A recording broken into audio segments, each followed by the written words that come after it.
Hey, this is Dr. Adu, board certified pediatrician, wife, and mom. And in today's video, we are talking all about babies' first foods.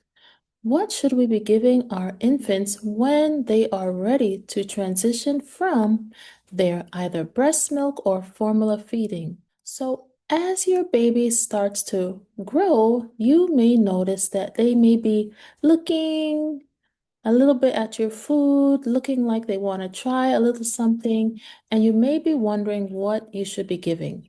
Well, it can be very simple.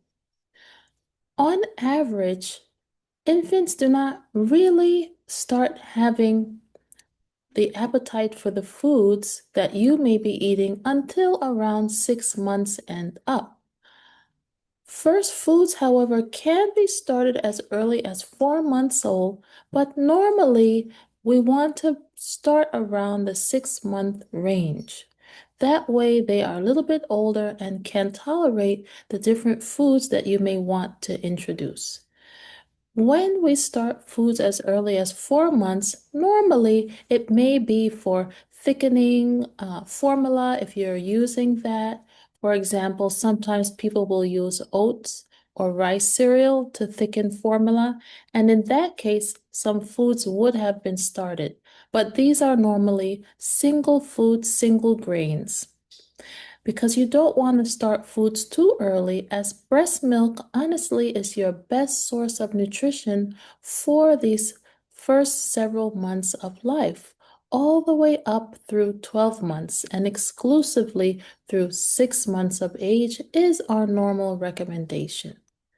But if you did have to start foods around 4 months, it would normally be minimal single grains. Now, as we start our foods around 6 months old, you always have to individualize what you're doing based on your own baby.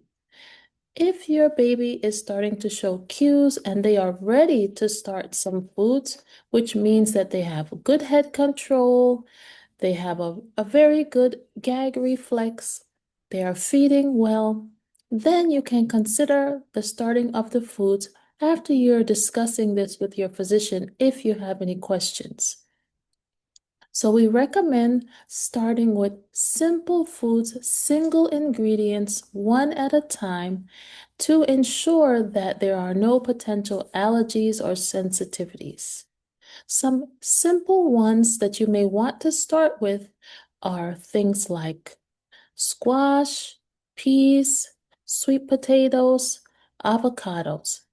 Now, some may say that we should not start with foods that have some sweetness to it, but this is okay. It all depends on what you would like to do.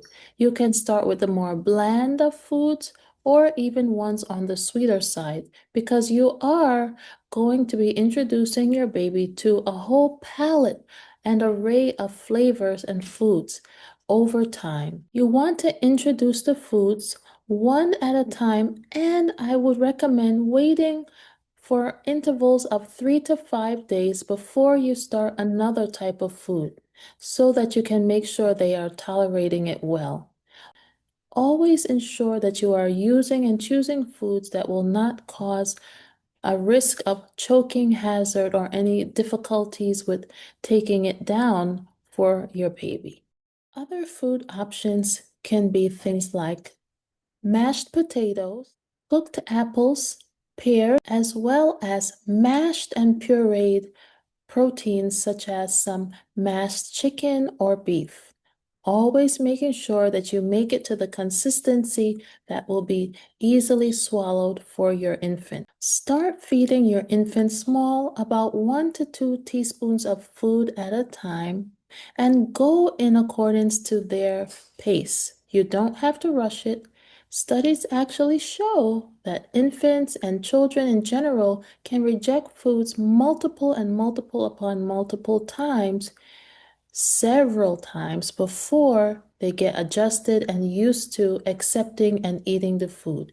It's just all about getting used to the different palette and array of flavors and textures that they may not be used to. Whenever you're introducing new foods to your baby, always ensure that you are supervising them well, and it is recommended not to put these new foods into their bottle. It is best to put it in a little bowl and feed them 1 teaspoon or so at a time, and you can start out with about 2 to 3 feedings per day, depending upon how your baby is tolerating them and their preferences and needs.